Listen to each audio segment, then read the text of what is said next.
Okay. Okay, guys, I think we can start, right? Come on, come on. So, how are you today, guys? Tell me. I'm fine, thank you. And you? I'm fine too.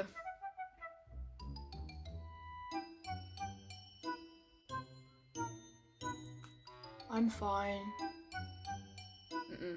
No. No, guys, no. We gotta change something, okay? Hello guys, my name is Alexandrovna, and don't tell me that you've never found yourself in situations like that. Don't try to lie to me, because I know that you have. And guys, I want you now to look at this question and write below in the comments, what are we going to study today? What are we going to do with this phrase? I think that you're absolutely correct. We're going to learn how to talk about your feelings and answer this very question, how are you? But we will also learn how to stop saying I'm fine. I know, it hurts. For me too. Okay, so let's look at our today's plan, alright? So we will first learn how to ask people about their feelings, because we do not always answer the question, how are you? But we also ask people about it, right?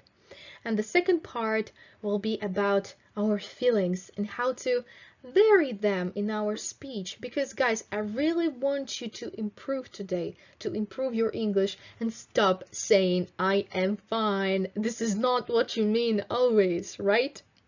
And we will be mostly concentrated on spoken English today.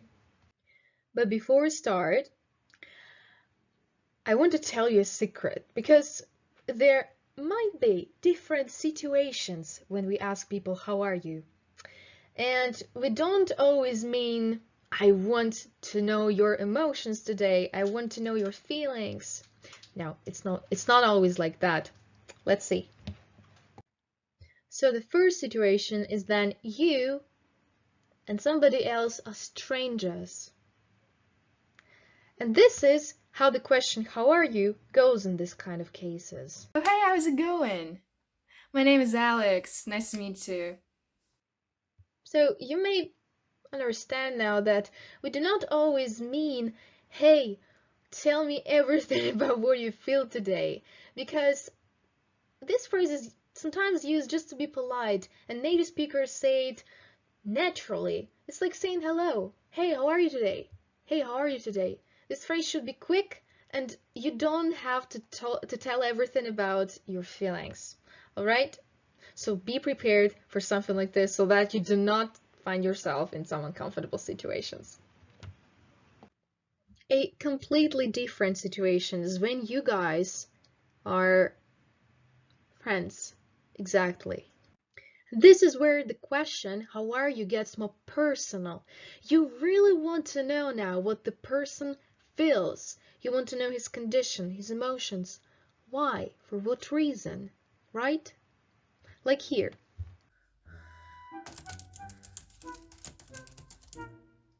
Okay, now tell me, how do you feel today? I'm furious. I skipped all of my deadlines. I'm sure now you're fully prepared. But my question is it the only way I ask people about their feelings? Unfortunately, it's not the only way, but that's what makes it great, because now I want us to dive in and know a lot more phrases to use to ask people how they are.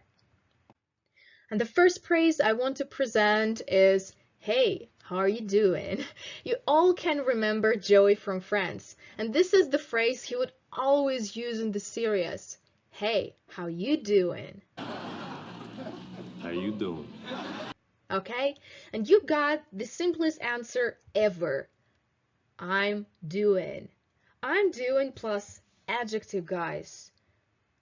Adjective is something like good, bad, happy, sad, and so on, right? So, hey, how you doing? Can you say it? Great. I'm doing good. Great. Hey, how you doing? Our second phrase will be, how's it going? How's it going? How is it going? It's going very well, my friend. Yes. Can you ask me? How's it going? Good. And your answer will be, it's going good. Or it's going bad. So you put any adjective that you would like. It's going good.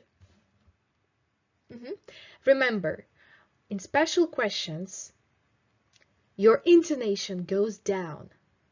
Special questions usually start with what, where, how, why. So you have special words at the beginning. Yeah? So, how's it going? How's it going? Right, you are. Well, but there might be situations then we don't feel very, very good. And that's when we say, hey, you all right? You all right? Can you repeat? Hey, you all right? Yeah, it's like, hey, I want to help you. Are you feeling all right? And your answer may be, all right. Then you're great. You feel great. I'm all right. All right. In spoken English, you can omit, all right. All right. But when it's not, not really. Not really. Now imagine that you haven't seen your friend for ages, for a very long time, and this is when you can say, hey, what's new with you? What's new with you? Can you say it? Good. So what's new with you? I actually got engaged 2 weeks ago.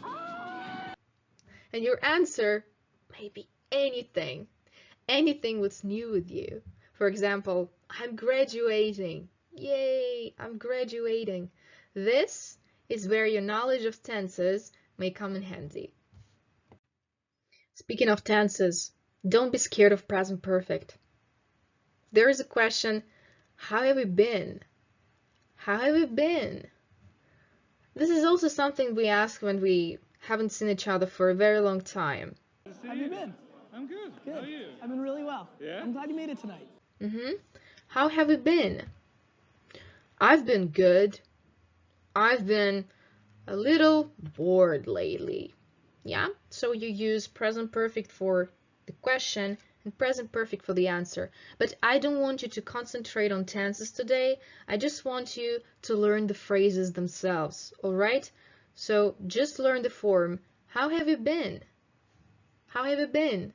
I've been bored. Good. Good, guys. And of course, we're going to do some practice today. And I want you to use the comments to write your answers or your notebooks, anything that's convenient for you. And I'd like us to start with the questions first, so please use this QR code, pause the video, and I'd like you to fill in the gaps in the questions that you will see there. Alright? Pause the video and do it. And this is the slide for those who found it difficult to use the QR code, so you've got your worksheet available right here. If your answers are correct, this is something that you might have. So, let us read all of these questions again, just together, okay? Just repeat after me. How's it going? What's new with you? All right. How you doing? Good. Hey, you all right? How have you been? How have you been? Right. Okay. Our second practice is about our response to the question. And in this exercise, I want you to match the answer and the question. And guys, this is what I want you to do individually. But then if you have a partner or a friend nearby, ask him or her to check your work, okay? And then we will check it together. This is the slide for those who have troubles with the QR codes. Go ahead. These are the keys. Congratulations, I'm sure that you got it right. Now, let's pronounce it all together. Hey, you all right? Not really.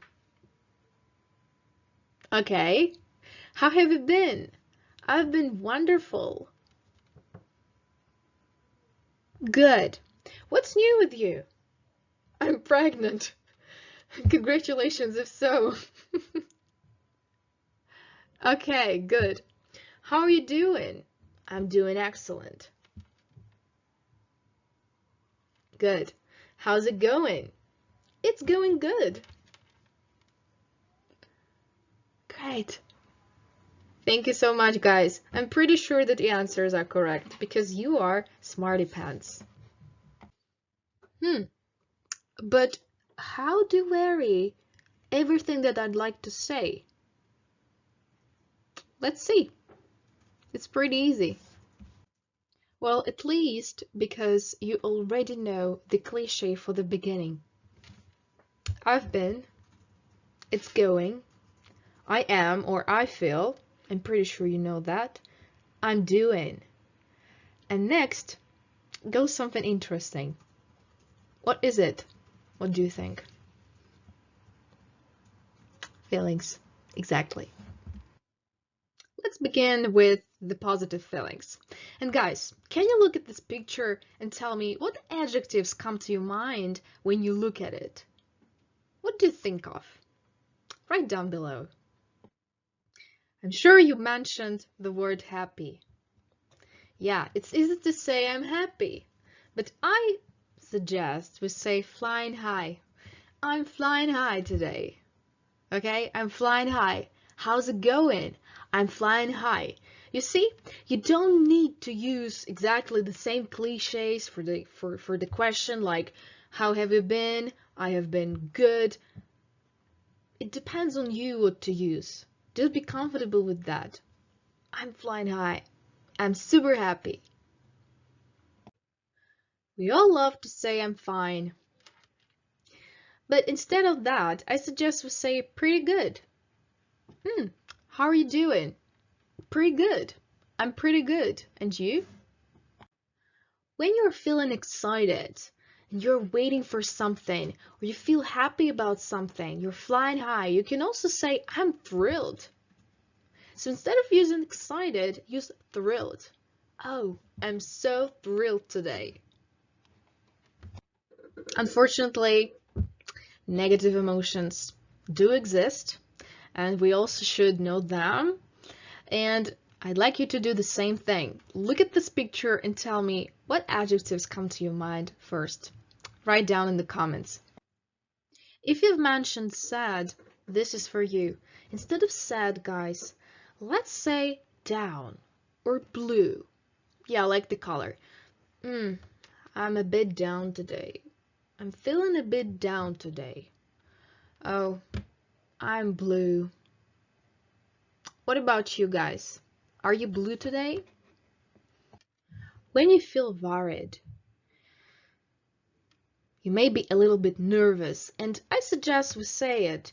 I'm nervous, or even stressed out. I cannot do anything. I'm stressed out. Everything is getting on my nerves. I'm stressed out. When you're feeling angry, let's say furious instead. Oh, I'm furious. Again, everything is getting on my nerves. Something made me really angry, and that's when I am furious. Oh, I am furious today. My favorite one is worn out. Worn out is tired. And when I say I'm worn out, it feels like I've done everything today. Everything in this world, on this planet. Alright? I'm worn out. Don't ask me to do anything. After we've learned the feelings, I recommend you to do something after you give your answer, because it's always polite to bat a basic question eventually. So when people ask you about your feelings, for example, hey, how are you doing? Give your answer and then add, and you? What about you? It will always be very, very polite of you to say so. Well, because people will see that you're not indifferent to them, right? And it does not necessarily mean that you will only say, and you? No, you can use any question that you'd like, everything that we discussed today. How's it going? And what's new with you? And you? How have you been? Yeah, and the same for the respond. Vary your English. This is right the time when you vary it and improve it, right? And we're nobody without practice. This is what I suggest us do now, and I do hope you will like it. This is something very interesting. I will now give you extracts from some pieces of literature. Do you like literature, guys? What books do you usually read? What type of them? Can you text me in the comments? What we are going to do now, I will give you extracts and you will try to identify what the character feels. Okay? This is where we actually can use our feelings, right? Furious, or maybe he is worn out, or maybe she is thrilled today, right? Let's do it. This is one of my favorite books ever, Alice in the Wonderland. So now, can you please read the extract and tell me, what is Alice feeling now? Okay, I hope you pause the video and comment right below. But as for the answer, she's probably nervous. She's stressed out, right? Which way? Which way, right? Where to go? I like this one as well. The Canterville Ghost by Oscar Wilde. Now read the extract before, of course, pause the video and comment right below. What do you think of that? Okay, I'll tell you the secret. Blue. It's blue. Yeah, he's been sad about Miss Virginia going away. Right, exactly. Now the third extract. Robinson Crusoe. Pretty interesting. So, the same thing. I hope you're ready. Let's reveal it. He's thrilled probably, right? He's flying high because finally he's leaving what? What's he leaving? The island, exactly. Can you tell me how he feels? Okay, very good. And now, last but not least, Harry Potter. I know you've been waiting. So, pause the video and do the same. Great. It's furious. Why is he feeling furious? Can you tell me?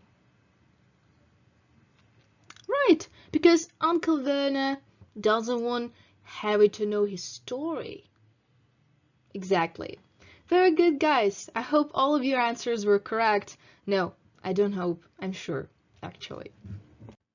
Now I'd like us to act out situations. Let's imagine that I don't know you and we meet for the first time. What will I say? Hey, my name is Alex. How are you doing? Good. Now you?